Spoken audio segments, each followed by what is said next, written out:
Mga kasaysayan ni Tuyang Ermitanya. Ako si Tuyang Ermitanya. Nagapuyo ako sa isa ka kuiba. Siling nila, aswang ako. Pero hindi ina matuod. Siling paginsang iban, buang ako. Pero layo pagin ina sa patad. Ako, isa lang ka normal nga tinuga, nga maluyagon mag-isahanon, permi. Hindi ako maluyagon magtanaw sang TV. Wala ako siyang huyog sa sugal, abo man sa politika. Pero nagapamatagin ako sang mga balita, kag drama sang bumbu radyo. Madamo man ako sang nahibalan nga istorya, kinaraan man ukon moderno. Kag kun maluyag ka mo mamati, kari ka mo, mag-istoryahanay kita. Mga kasaysayan ni Tuyang Ermitanya. Insulat ni Elizabeth Batiduan Navarro. Mga kasaysayan ni Tuyang Ermitanya. Kagaron, suguran ko na ang akon pagsaysay. One day, isasadto ka adlaw sa pagsugod gid sang akon kasaysayan.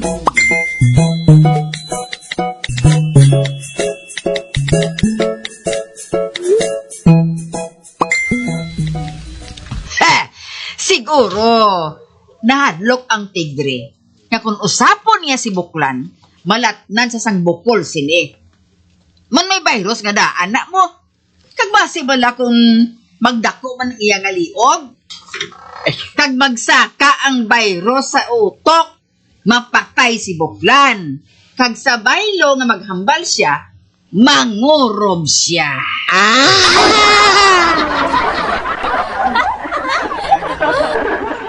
Bate ko, Chalbina. Hatagan ko no ni Kap si Sotago isang pasidungog eh. Bilang isa ka tao, nga nakapatay sang tigre. Kay man, sang magtalikod ang tigre, ginaboy siya sa ulo ni Chotagoy. Kag, pok! Naigog isang bato ang ulo sang tigre. Kag dason nalipong ini. Dason, gin pakigas niya dayon ang ulo. Kag nagsiling si Kap, nga mapakudak sila ni Chotagoy, nga nag-auyat si Chotagoy, sang ulo sang tigre. Saan ka ba sinunggan si Chotagoy, Matan? Sa pista ko, no?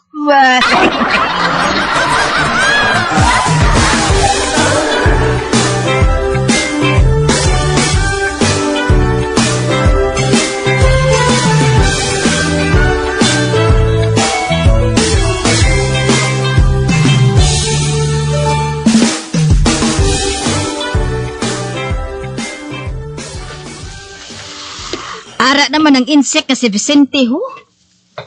Nagapungko siya sa bangko. Nga ara sa atubang sang iya, Tianggi. Kag nagapanampo ay siya.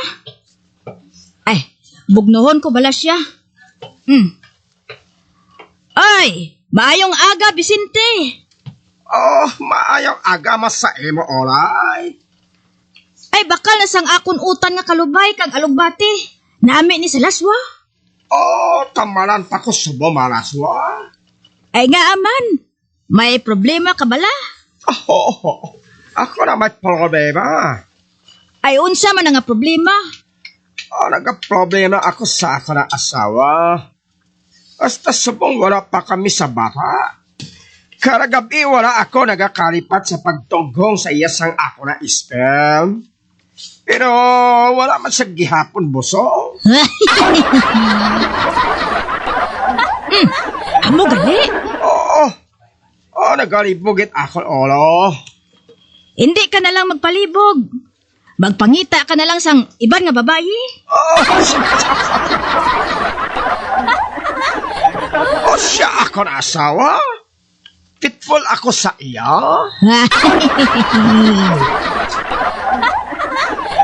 Ay, kung sa bagay. Pero, kung gusto mo gid nga magbusong ang imo asawa, pangita ka na lang sang iban. Amo lang nang masiling ko sa imo.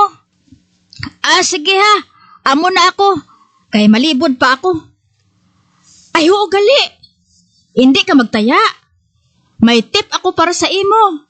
5, 3. Oh, hindi na ko anay sugara. Pasikon amon ang nagapadimara sa akon. Te, okay. Ikaw mahibalo. Malakat na ako. Ay, sobra ka pa sa okay. Ay, nagalibog ko nung iya ulo. Kung nga, wala nagbusong ang iya asawa. Wala siya makahibalo. Nga ang iya ginatughong sa iya asawa kung gabi. Ginasuyop manipidik nga ila ko siniro.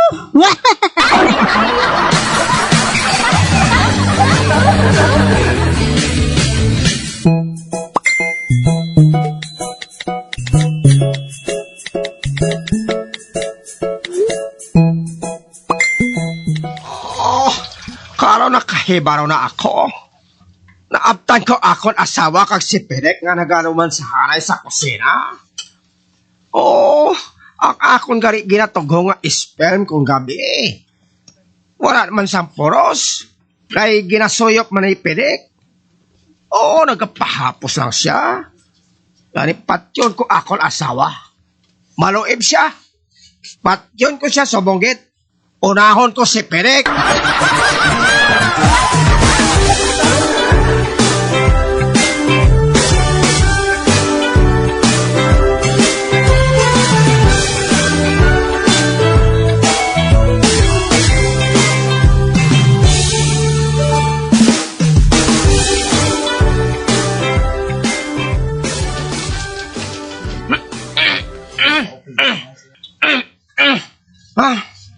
Ara na. Wala na siya nagahurag. Kakusog sang akon pagkuga sa iya. Gani patay na siya. Patay na. Ay, tunto ka ha. Si Paong ko pagin siya. Tikmang. Kundi wala na siya nagahurag. Patay na kit siya. Kunta ni wala mo naging sipa. Patay na siya gani sa kuga mo bisimpi. Oh, hindi. Oh, ara ka galit din sa likod sa sopa, Aurelia. Oh, sino na patay ko? Sino siya? Bulag kaging matuod. Ara ng pulis. Palagyo na to.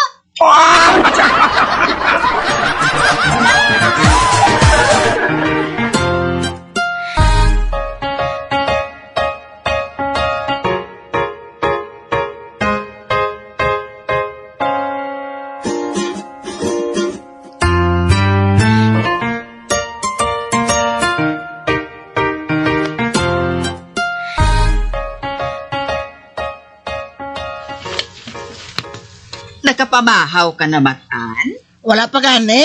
Nagutom na ko. Pero bisan isa kabilo nga pandesal, wala makabakal si Tutagoy. Uy, ohoy, baka luluoy ka man. Ay, madamo kami sa nabili na pagkaon kagabi, Huling! Ba? Dala diri ang litson, hamon, kag barbecue nga atay. Dason, dala ka na ng sangkapi, ha? Para kay Matan. Ba? Kakakwan, hindi na lang si Albina. Nauya ko.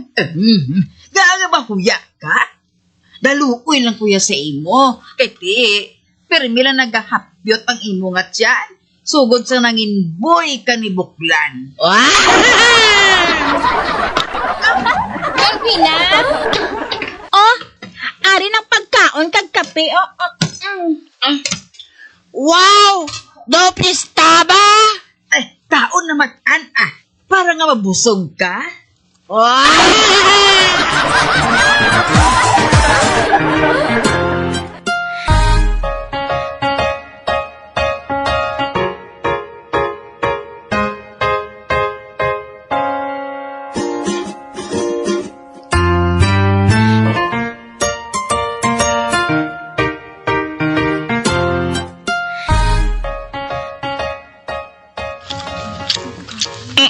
Baw, doon sa palatyon si Matan kung magkaon sa pagkaon na ginhatag sa iya, ho.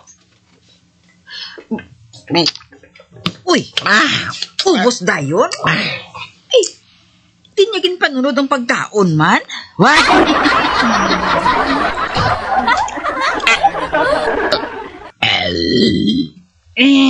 Grasya. Matan, mamangkot ako sa imo sa wala ka pa makahalin. Ha? Ano na, Chalbina? Matuod ba lang nga nagkanto sa Mongolia si Buklan? Wala to siya nagkanto sa Mongolia. Teka, liala na yung Chalbina.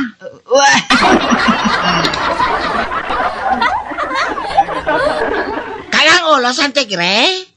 Gen baka lang niya sa balaligyan sang ulo sa mga sapat. Agad niya may ipabugal lang siya. Uy, amo gali. Kung sa bagay, nagkaibalaw mo na ako nga butigon na si Buklan. Gusto ko lang mapamatudan nga husto ako matan. Malakat ako, Chalbina. Matanaw ko na yung basket sa plaza. Ati, humatan Bye-bye, Chalbina. Bye-bye.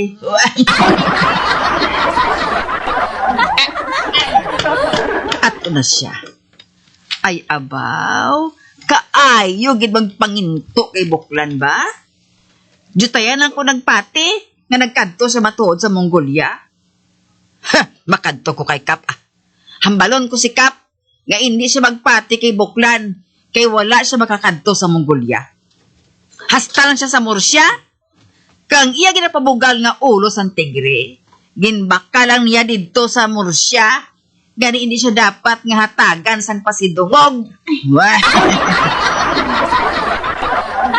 Chalvina, mahuy anay estyo tagoy eh. Badotlan pa na siya huya, haw? Ani.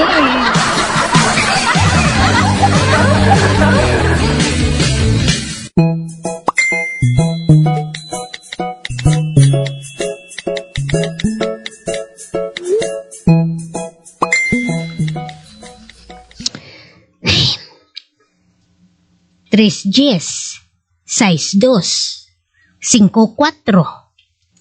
Ay, kadamo sang numero ko ba?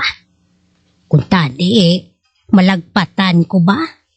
Malagpatan kong numero ko kag makadaog ako. Agod na may gastuhon man kami sa Pasko. Bisan ulo na lang sang baboy ang amon maasal.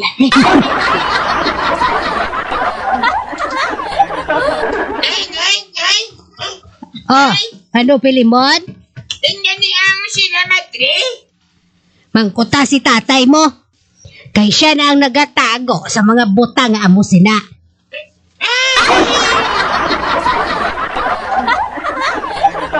Renay, ano na sila Madre? Nasilingan ka gani nga si tatay mong pamangkuton mo kay wala ko na makahibalo. O sige na, halina. Kay ginapaminsar ko nga ako numero nga tayan ko. Amo ni ang gasto naton sa Pasko, Pilimon.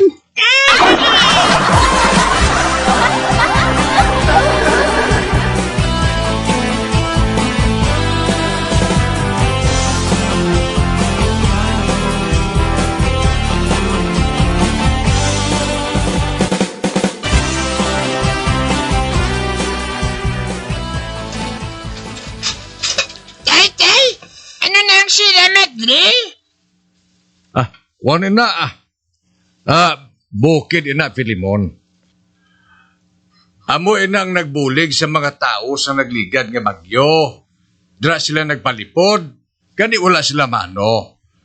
Nakaluwa sila sa bagyo nga si Uwan.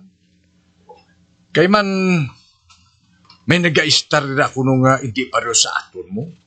Kag sila na ang nagabulig sa mga tao sa ubos. Agud nga hindi mapahamak sa bagyo. Amo ina, nga pagkatapos ang bagyo, nagkadto dito ang mga tao ka magpasalamat sa bukid kay na. Kay man wala sila maano sa baha mo, kag wala magubang ila balay, kay ginalipdan sila sa amo nga bukid. O naman, hindi lang magbalibog ang gobyerno kani ako magbagyo kay may bukid nga nagabulag sa mga tao dito. Ti dito ya pero dire ya. Wala sang bukid diya nga mapalipdan. Kag dason, wala man sang mahimo ang mga tao dire kay ang kwarta nga dapat gamiton sa flood control ginakurap. Ambis nga buligan ang tawo, ginakurap ang kwarta nga para tani sa mga tao, yagod nga makapugong sa baha nga maabot. Pero kay ang laing kay ang tanan iya nga mga opisyal, hindi magako subong nga sila ang may sala sa natabo. Gani, maabot ang adlaw o kun bulan o kun tinuig nga amo manigyapon mabaha man.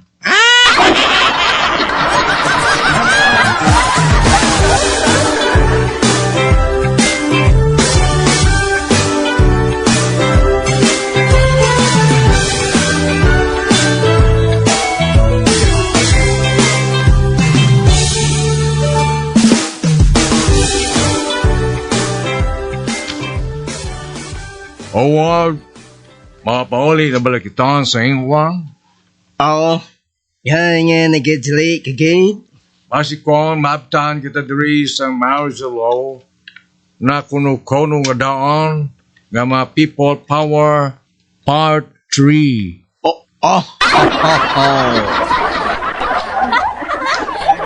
Oh, ti ano kid? Hindi man kita mga Pinoy. Mga vampire kita nga nagahandom lang nga makatilaw sing digo sing Pinoy. Keg Bell, lain gidya ang digo sang Pinoy. Katami ay singila digo, kag malapuyot. Hindi pariyo sang etong digo, nga vertikalasaw.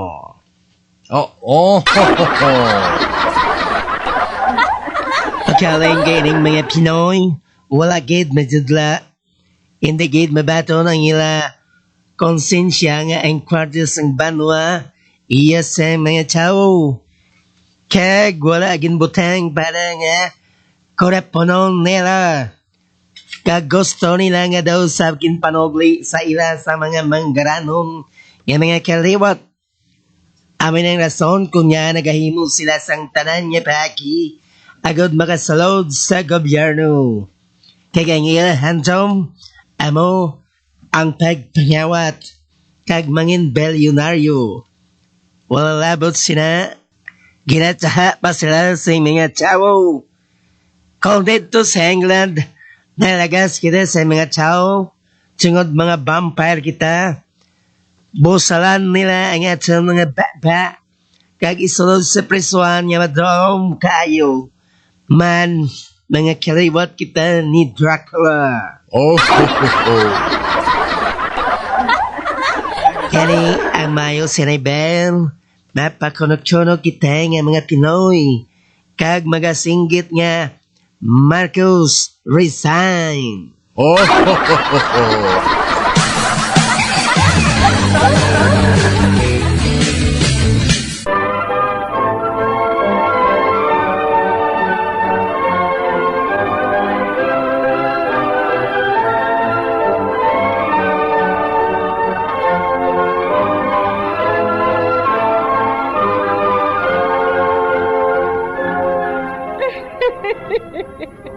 Hasta na lang dira ang akong pagsaysay.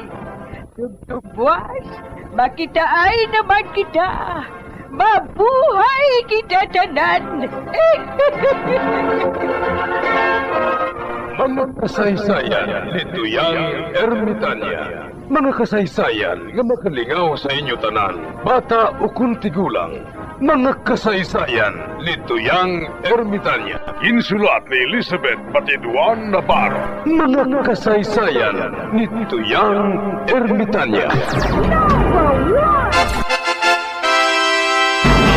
Bombo Radio, ang tinanghal na Best AM Station sa Golden Dove Awards.